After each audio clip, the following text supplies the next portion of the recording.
Hello there, Internet. Man with... Wait. Hey, buddy. How you doing? Man with Doggo here. To emotionally manipulate you. See, look at me. He loves me. Yeah, no, not anymore. And I'll let him down because he actually hates that. As I was saying, man with Doggo to emotionally manipulate with him, you here, and 10 out of 10 English as well. And I read this intro. Coming at you back with another MTG video for you beautiful mofos today. Today we are going to talk about Face, because Face is the place, and Face is a Gruul aggro deck that has established itself as pretty much top tier. Even though this deck is incredibly vulnerable to mana flood and is more so draw dependent than other decks right now in the metagame, it is the one aggro deck I feel, maybe alongside mono black. I haven't really tried mono black as much, and I know you guys would probably like that quite a bit, so I'll look into that as well. But regarding aggro decks, it's really one of the only few that has stuck out and actually remained competitive.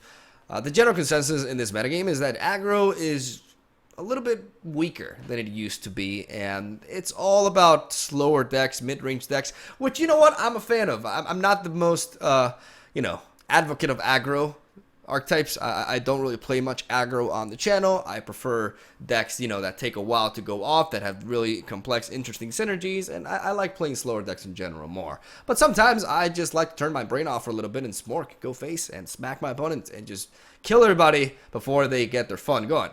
And that is what this deck is about. This deck is aggro, but it also does have the ability to get that extra reach and potentially contest a late game, right? Because we do have stuff like Questing Beast and Skargan Hellkite as finishers. But for the most part, it is a very fast-paced deck that tries to capitalize on really strong openers. You can get the Dream Hand with this deck, which involves Spell Collector into a 2-drop, into a 3-drop, into Profit. So the idea is quite simple if you think about it. You lead off with your 1-drop Spell Collector that can start growing. Robber of the Rich is extremely powerful, especially if you're going first. It can really disrupt your opponent's scry game, and it can steal some very key cards that you can use against them. But generally speaking, hasters are really solid against any sort of decks that revolve around planeswalkers.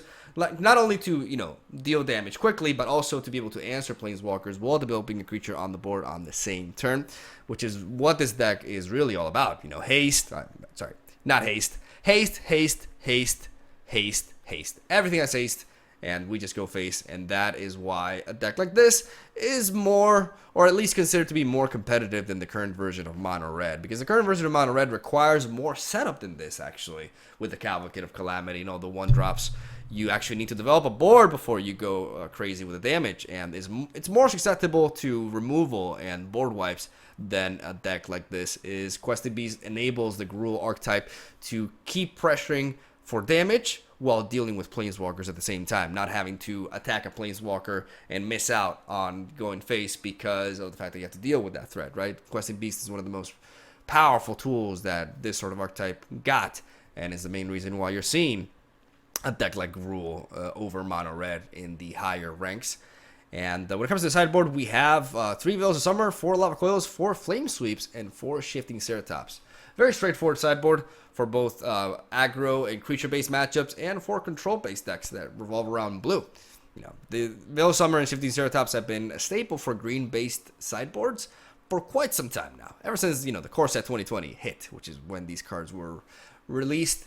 And that is the deck list right there.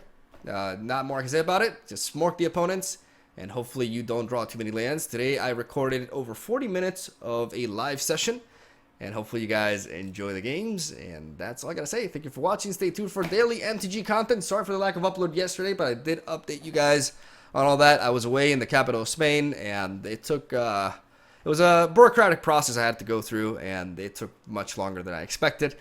But we're back at it basically with daily uploads. And yeah, if you want to see daily MTG videos from your favorite fake Brazilian, yes, I'm your favorite, leave a like and subscribe. It's free. Self-promotion over. Enjoy the games. I'll see you tomorrow. All right, let's do this. Let's go Face. For Face is the place. Face, not Flace. I don't know why I said Flace. And I just kind of ruined my intro there, but whatever. Pavlos. That's a very similar name to the Spanish name Pablo. I wonder if it's like a, I don't know, I'm gonna say Greek version of it. This hand is muito bom. Expressing my inner fake Brazilian a little bit there. We have a turn 1 Pel Collector, turn 2 Robber the Rich while going first. Therefore, this is a keeper. Carpet Man, turn 1, muy bueno. Communist Man, turn 2, even better. Let's go with this. And let's try to smork.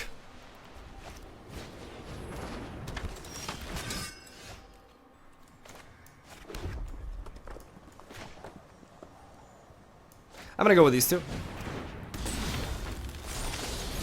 And my opponent does want to trade, that's fine. We take away Responds Resurgence.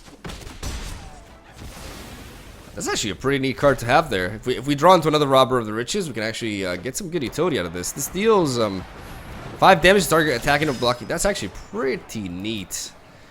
And you know what's even neater? Domri into Shock, baby.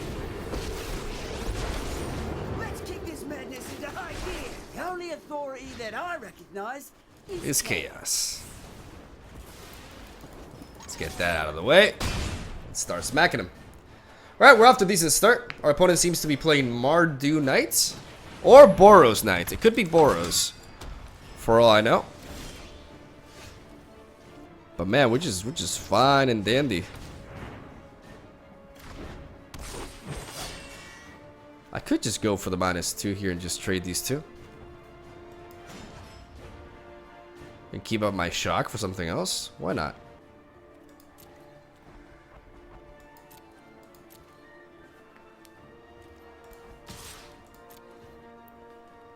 I'm gonna attack if he wants to block. Okay. I think it's worth just shocking this in order to have, well, no, because if I draw into a land, I'm gonna wanna have to use. Yeah, I'm just gonna do this.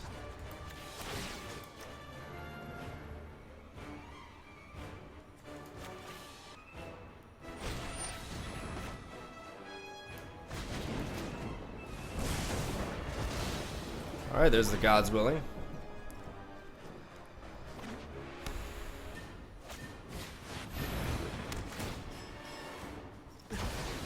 alright. Goodbye, Domri. That really sucks. We're gonna push damage here. We're gonna cry every time for Domri, who got stolen. Another Sky Knight Vanguard, which we are fine with.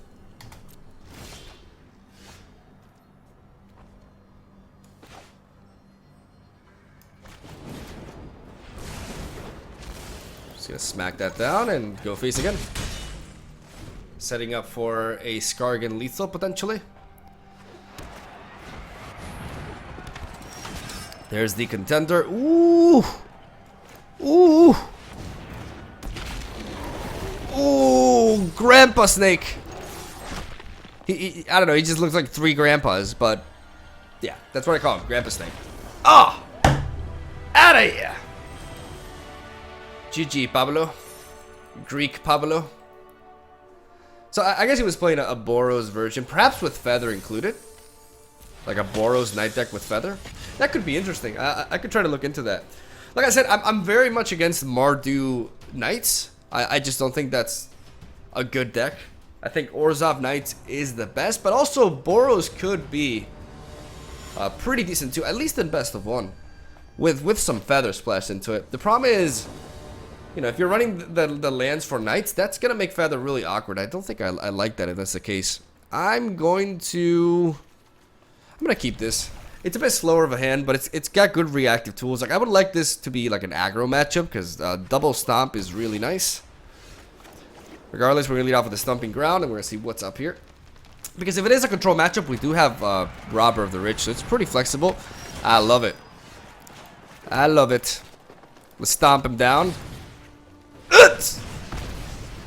I was making the noise of, like, you know, a big giant just stepping down on that worthy. Oh, poor Knight. Is this the same deck? Got my boy Hachi here. I don't know if you guys could hear him. Flying and Haste. I mean, I don't really care about this as much.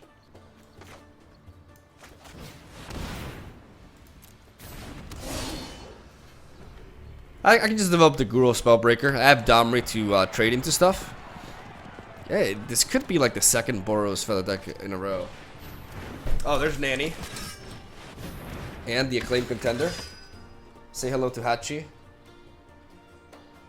There he is. Hey there. He's pretty bored, unfortunately. You wanna let me... Okay, I'm gonna let him out. I told him he wanted to be in my room, but you're gonna get bored, buddy. Doesn't like card games, unfortunately. Okay, so Nanny and Contender. Nanny and Contender. What do we do here?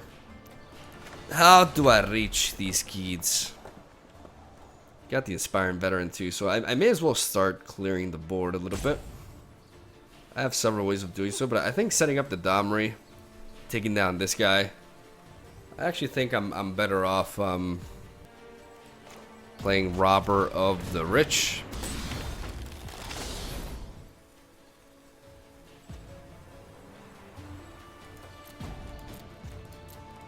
And then calling it a turn, waiting for him to cast the Inspiring Veteran. Or that. See, that's a better target.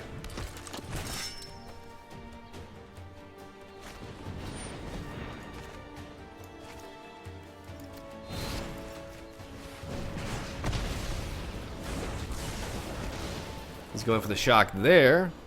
He'll probably attack with a Legionnaire. That's fine. Oh, that's more like it. Can always go this. He may attack it though, which is the annoying aspect of it. I like the Robber of the Rich giving me reach though. Unfortunately, this is just a little bit annoying because there's several things that I want to do. Let me just play Domri. You call it anarchy. For me? Oh, have at it, boys. And play the Robber here. As I'll be able to trade into the Legionnaire.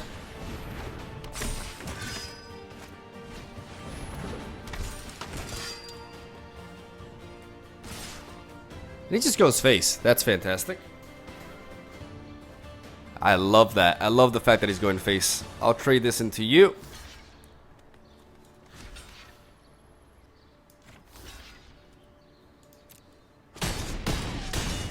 I'll take 4 damage there. Nanny will go down. He does get a +1/+1 counter on something. He puts it onto that. That's interesting. We got Questing Beast up in here. I think I definitely duel you, right? Or no, I should duel you. I'm not too worried about this. I can deal with this later. You're a little bitch. I'm not scared of you. Let's go with Questing Beast.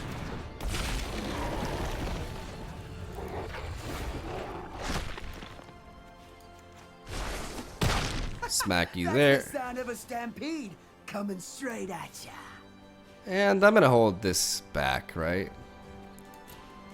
I'm gonna smack him for 5, but I'm not in a hurry because I can just outvalue him here.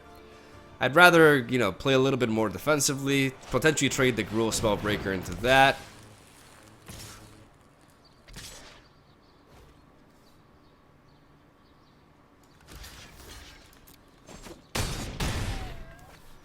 He's just adamant on going face, which, you know, I can't blame him. Like, it's actually the best chance he has.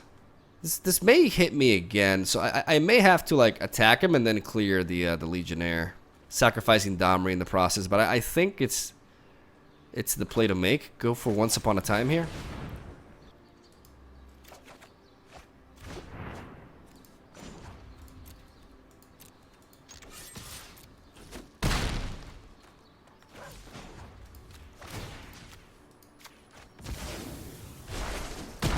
Oh, let the blighters feel the ground tremble.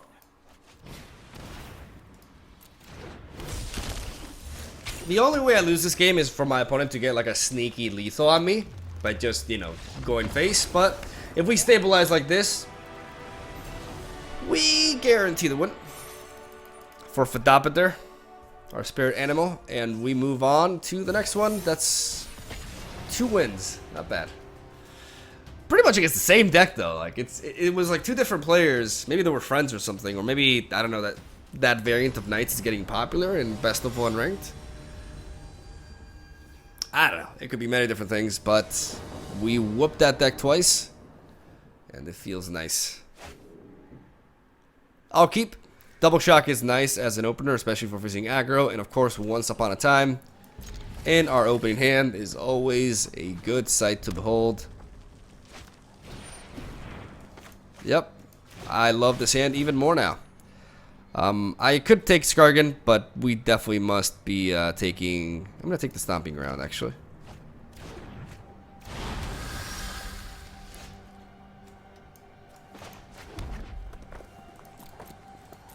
I'm going to hold on to the Shock. No. I misclicked. I enabled... Yep. I enabled the light of the stage. Ah, you dummy. I misclicked that. I meant to like just go for it. I was waiting for him to like cast something. Yeah, I derped. I derped big time. What are you gonna do? Ah, that was foolish. I'm gonna play the Pel Collector here. And you know, this time I'm just gonna shock this right off the bat. I shouldn't have done that. That's me being foolish again, because if he plays the Runaway Steamkin now, I just kind of like butcher this entire game.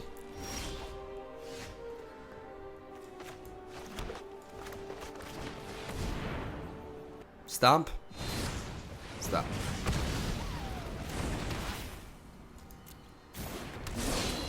Well, we just gotta outsize him here now. We haven't really taken much damage. Like, I'm still, yeah. The reason why I didn't shock this immediately prior, like, I handled those shocks really poorly. I was waiting for him to attack, but then I just kind of like, sometimes I get a little bit click happy because I am impatient sometimes. I'm gonna take a little bit of damage here, just to play a Robber of the Rich.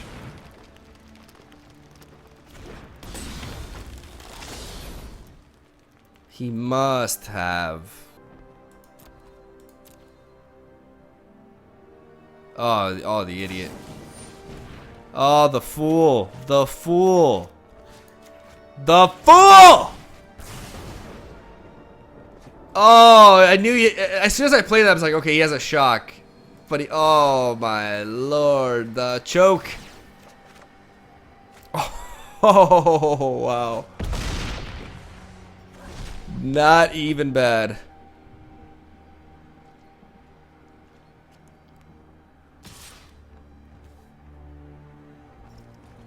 I will trade these two.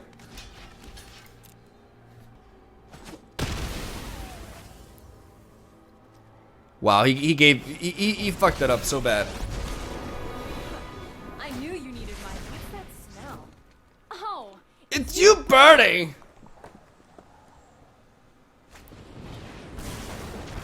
All right.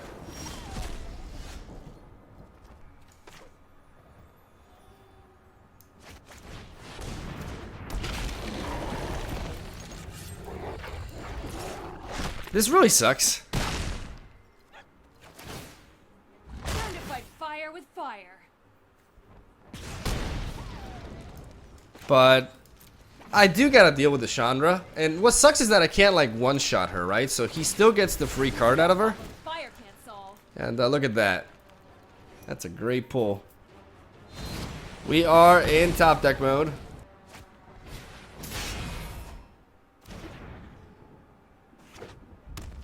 He really risked that, by the way. He really risked that with the light up the stage.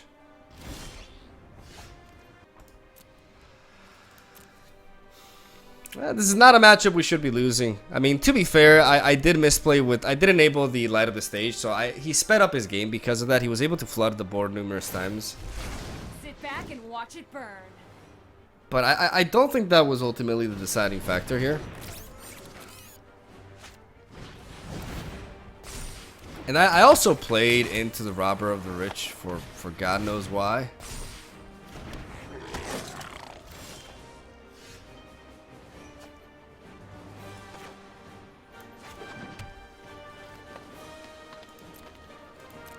And I can't deal with the Chandra. I'm drawing too low powered. I had a good hand. I legit had a good hand. Let's light it up. But unfortunately, like I'm just way too far behind. I'm taking a lot of damage at this point, and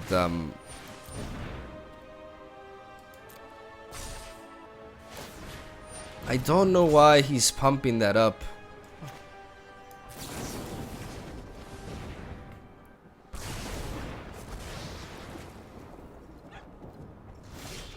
I also do not know why he's not attacking. I gotta attack. I don't understand. I'm so low on health.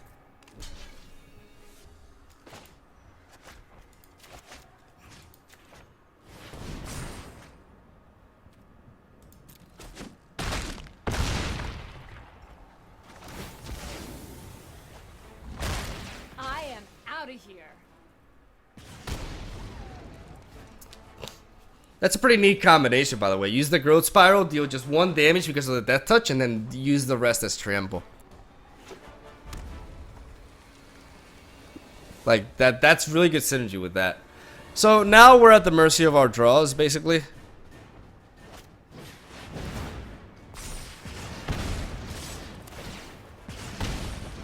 Or we're just dead to exact lethal. GG. I can't deny and admit that my misplay with the shock definitely contributed to that loss, unfortunately. Because that's not really a matchup we should be losing. And he gained... Like, he drew through his deck. And it definitely, in some shape or form, contributed. Also, my top decks were pretty weak, right? Like, I kind of flooded there towards the end. But that's not really a matchup that we should be losing. For the most part, Gruul is definitely stronger than Mono Red right now. I just kind of derped a little bit there with my shock. It happens. What are you gonna do? It's not that I just like. It's not really a misplay. It's just that I get sometimes I get very impatient with Magic: The Gathering Arena because there's a lot of clicking to do.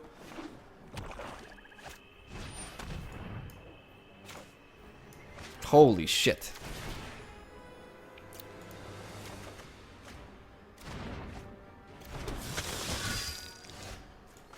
Well, that just happened.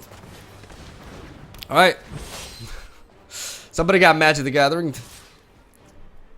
Don't worry, sir. I will not block you. I mean, he's still going at it. He believes. Fortunately, Robber of the Rich won't get much done. I'm gonna go ahead and just stomp this. It's like kind of like kicking somebody when they're already down. Literally, but I'm gonna do it anyways. Yeah. That was a fascinating game of Magic: The Gathering, as you can see. Alright, so we are 3-1, if you can count that as a game. Still upset over the Mono Red loss, because I really do think that slip up with a shock really messed it up for us.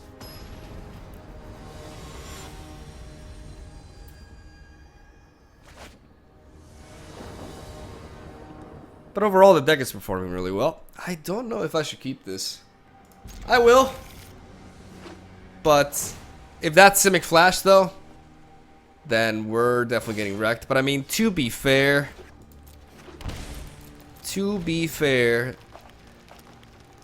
if that was Simic Flash, our opening hand doesn't really matter too much, because if we're going second, we just kind of lose to a good hand.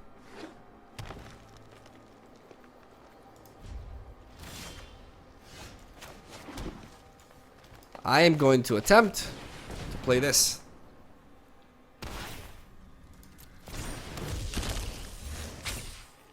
Could that be a Cutthroat, or is it a different deck with Growth Spiral? It's a Cutthroat. Fortunately for us, we do have Shock. I mean, we developed the threat, right?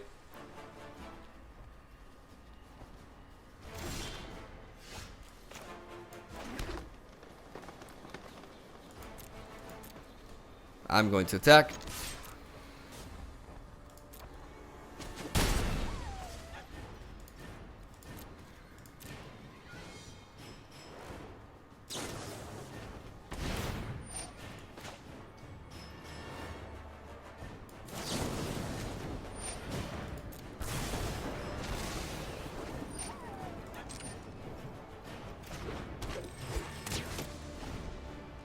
There's the Wallborn Preserver. We handle the Cutthroat. We don't. I really wish we would have had a double source of. I'm gonna try to play this.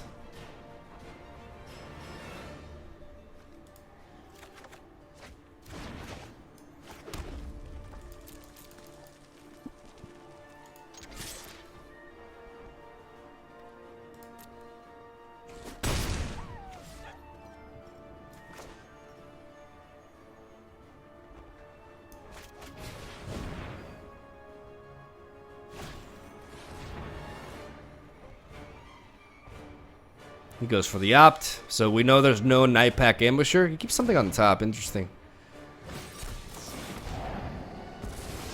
That's fine. I'd rather him counter something like that.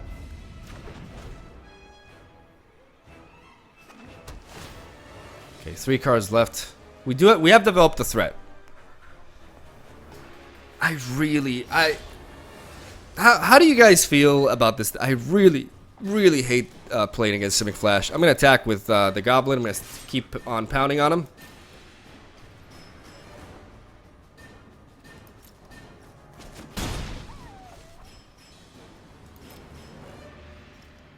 Nightpack Ambusher is extremely threatening here.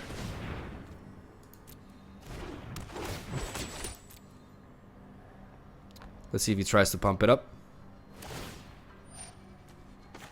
And we just step on those dreams. And we say no. The thing about facing Simic Flash is you need to try to keep up at their pace. You need to play as much instance as you can to be able to catch up with them. And just develop one threat on the board. Sometimes that's all you need. That's actually all you need.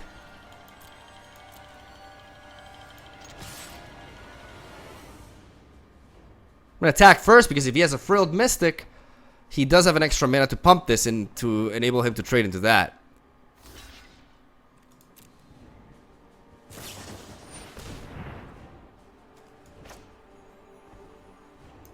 I'm going to play Colossus first. Before that gets the boost.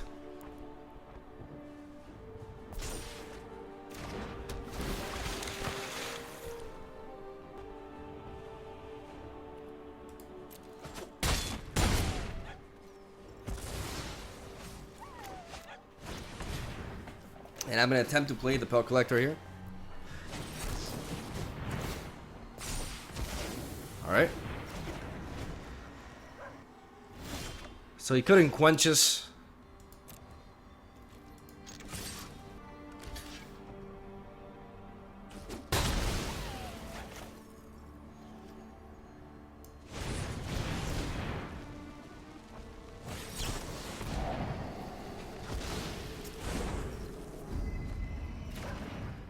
Alright, so I'm gonna force out that from him. Okay, there's a Spectral Sailor, so now he's top decking. And that's just very revealing. And enables me to just go crazy with Domri here. Did you just call me scrubby? Because actually developing Domri on the board is pretty much game winning here.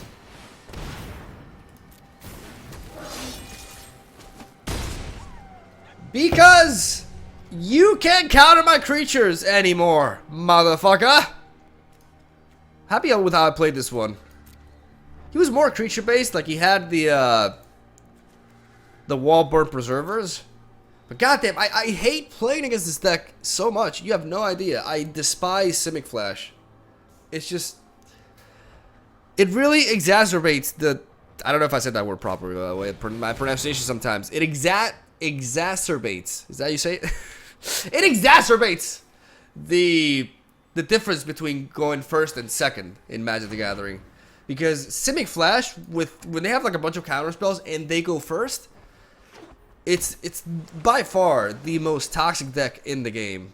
And it's one of the main reasons why I avoid best of one at times. You're still dead. Can't counter me, buddy. Ooh, you think I'm just gonna let you place me? Good old Omri saying no. No to your nose. No to your nose. I'll save that one. Alright, we're 29 minutes in. So we've dropped the game to mono red, which feels dumb because it should be one of the easiest matchups. But, you know, derps happen. And draws happen too. I'm gonna keep this. No. No, I'm not.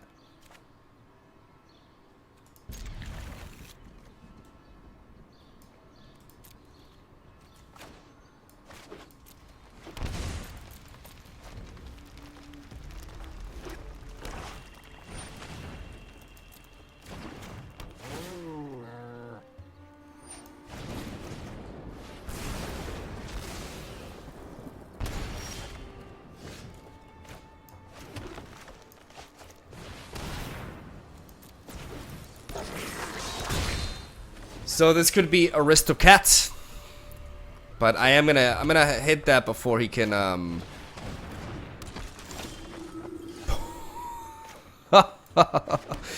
Yu-Gi-Oh, baby.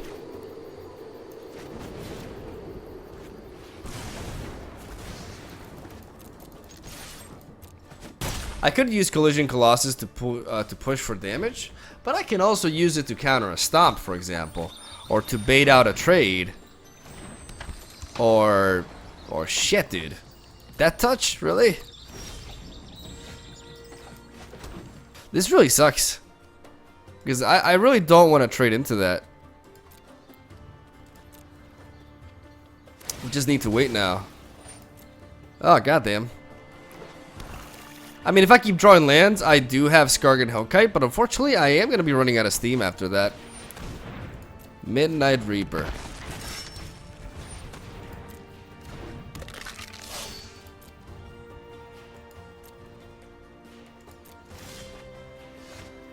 We draw into another land, then we can go Skargan. The question is, do we go face with Skargan?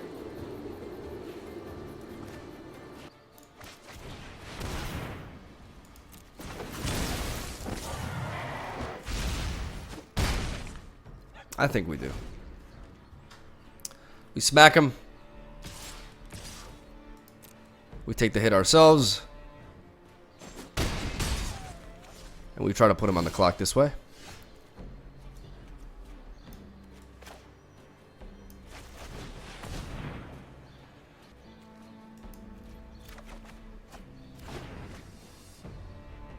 I mean, this will trade into that, but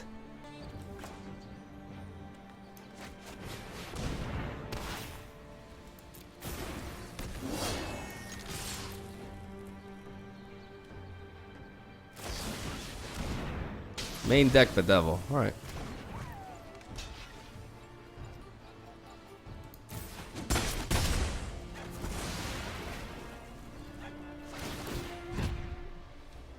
Well, main deck, it's Bedevil. Like, I'm surprised to see Bedevil over Murder Strider.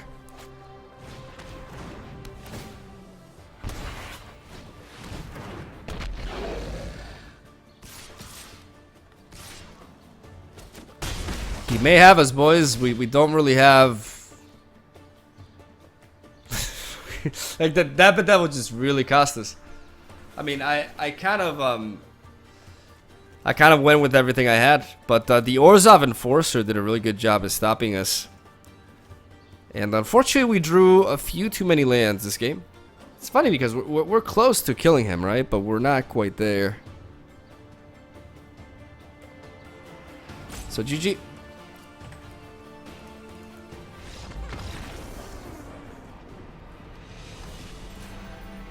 I guess we just like ran out of steam. That's one of the things about, you know, aggro decks in general. Even a deck like this. Sometimes we just run out of steam. We just don't have enough ways to pressure. And that's pretty much that. I couldn't keep the opening hand because I had like 4 2-drop plays. So I just didn't curve out properly at all. I'm gonna keep this. Again, the collision. This is a very similar hand to the one before, if not the same, actually. Which is a little bit crazy. I think this is actually the same hand we had before. So this is a hand that is prone to like running out of steam, but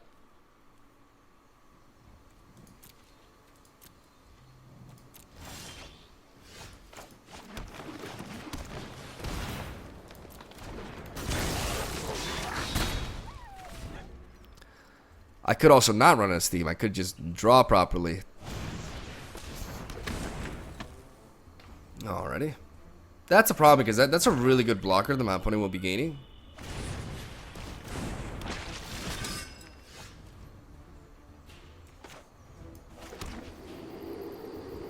So next turn he's going to be able to play this, and I'm not going to be able to go over it. So I may as well develop a haster here. Shock this. And go face with these two. As she wishes to keep the blocker. Alright, and enable the Lovestruck Beast to attack, basically. He's actually just being aggressive himself, which is interesting. I'm gonna go aggressive myself. See, because now I'm also drawing creatures. I can... Oh, that's pretty nice. I mean, if I Colossus here, I get 1 damage off of him, and I kill him. I think that's worth it.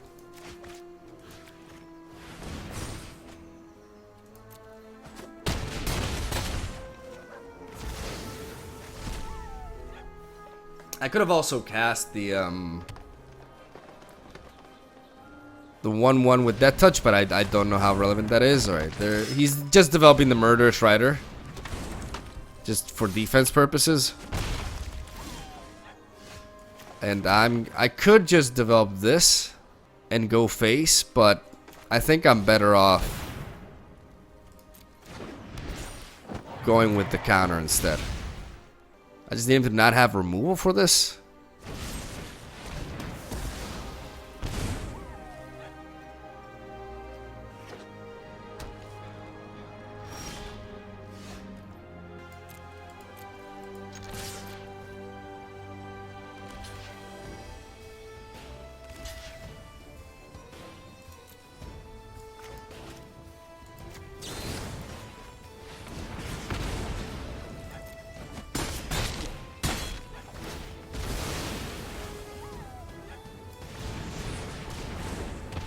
I probably should have gone face. Like, I would have him at 5 health, which I think would have perhaps made a difference.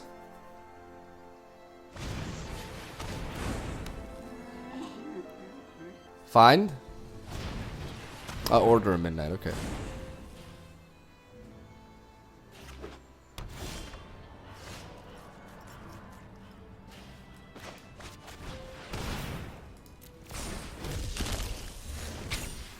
Unfortunately, we haven't been able to apply enough pressure. And again, one of the weaknesses of this deck, as you guys are seeing, we run out of steam like really easily. Yeah, maybe I should stop keeping these hands with like the Collision Colossus. Even though Collision Colossus was important there, it's not like I could have drawn much differently, right? I think maybe I gotta mulligan a little bit more aggressively. Maybe that's the key. All right, he's got us, right? I mean, these can't attack as of now, so I may as well wait.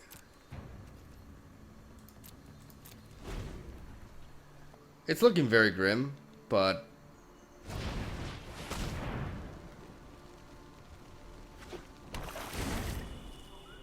yeah, that giant is also a huge issue. The beast can't really attack, they can just block, so I need to basically find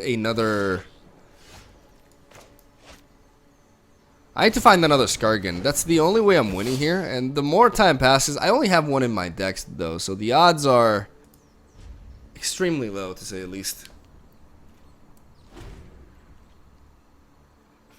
And this giant is going to be huge. I'm going to keep the Spell Collector for future blocks. He may just go all in. If he does, he doesn't cast the giant, you know, which is fine by me.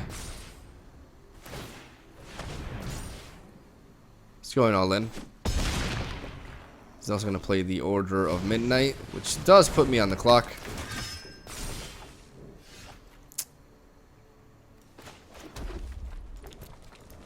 And we draw land. That's the problem with Gruul. That's like the biggest weakness. If we're more vulnerable than most decks in the metagame right now to just flood. So now we have to block. Every time he attacks with the Knight of the Ebon Legion, we have to block with it. Which means he doesn't have to commit to it, and now he can play the giant.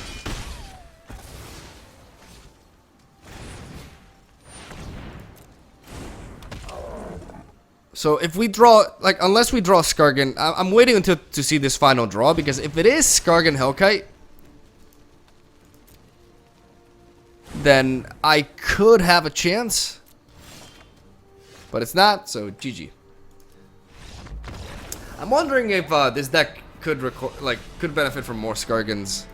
It's such a good finisher. All right, we lost 2 in a row there, so let's try to end the video on a win.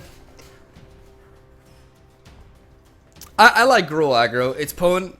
It definitely, you know, is very competitive, but at the same time, there's some instances, as you guys saw there, that we just really just run out of like gas relatively quickly.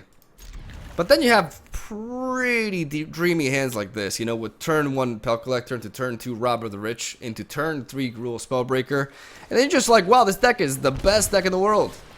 It's unbeatable. Card draw variance in Magic is just so high. It's actually ridiculously high. I love Magic the Gathering, but that's pretty neat. Because if that's Simic Flash, that's 1 unsummon less to deal with, and the fact that we went first with this hand just means everything. Not even gonna bother playing the Gruul Spellbreaker. I'm gonna attack with these 2. I'm gonna force something out of him.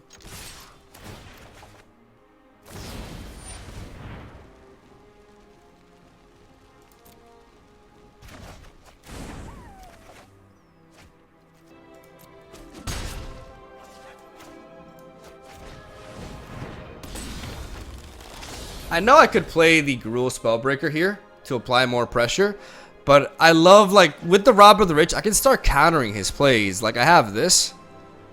Counter target spell with converted mana cost 3 or less for 3 mana.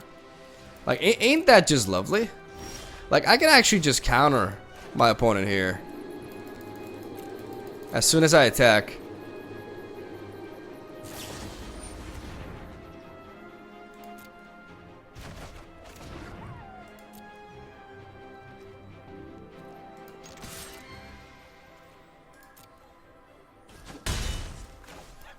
There's 1 on summon. We're going to try to play Robber the Rich again, unless he has an SS Scatter.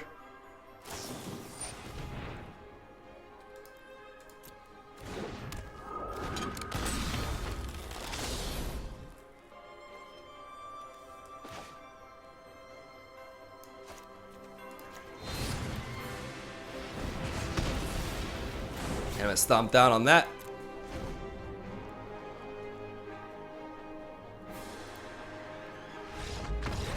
We go. My whole point there was that, like, a lot of people compare Magic the Gathering to other card games. I love Magic the Gathering, but I've seen a lot of arguments in the past saying, oh, Magic the Gathering is much more complex than games like Hearthstone and stuff, which is true. And it's the reason why I play it over something like Hearthstone. But some people confuse complexity with lack of variance. So people are like, oh, Hearthstone is an RNG fest, and Magic the Gathering is not. When you could make an argument for Magic the Gathering having more inherent variance than Hearthstone. because of the land system, right? And with decks like this, you know, faced right here, we feel the worst of that variance because we can have like very dream opening hands like that one that you just saw right there, or we can have a hand that just, you know, applies a little bit of pressure. You know, it has a good 2-drop and a good 3-drop here, and then maybe can curve out into Skargan. But after that, if you draw a few too many lands, you just basically have no gas whatsoever, and you fall flat on your face, and you're like, well, this deck feels kind of bad. And it's, I don't know, decks like Gruul Aggro just really highlight that land variance that is inherently part of the game. And I don't know, I feel like going a little bit of a ramble because, you know, I do love Magic the Gathering, but this is my main issue with the game, right? It really hinders its competitiveness to a certain degree, right? And I don't know. I thought I would share my thoughts with you guys because, you know, you guys see me play Magic and you see me like really enjoy this game because I love playing Magic the Gathering and I love recording videos and all that. But it's not all, you know, it's not all great. Like there are some issues with the game that I have. And I think it's important to point them out as well, like not just be fake positive, 100%. You know, you gotta be real in that aspect. And you know, you can love card games, but you can also criticize them. I went on this rant because some people don't like it when I, you know, talk about the negative aspects of the game, right? And just wanted to clear stuff up a little bit there. Regardless, very fun deck.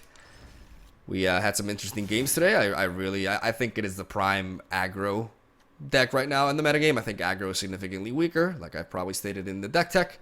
But overall, face is really nice, and it's competitive. And if you guys do like this sort of playstyle, then I highly implore you to try it out and just smork your opponents, unless you draw too many lands. And that's where I'll leave it. Thank you for watching. Have a solid day, and I will see you tomorrow with another MTG video. Fucking love ya. I'll see you around.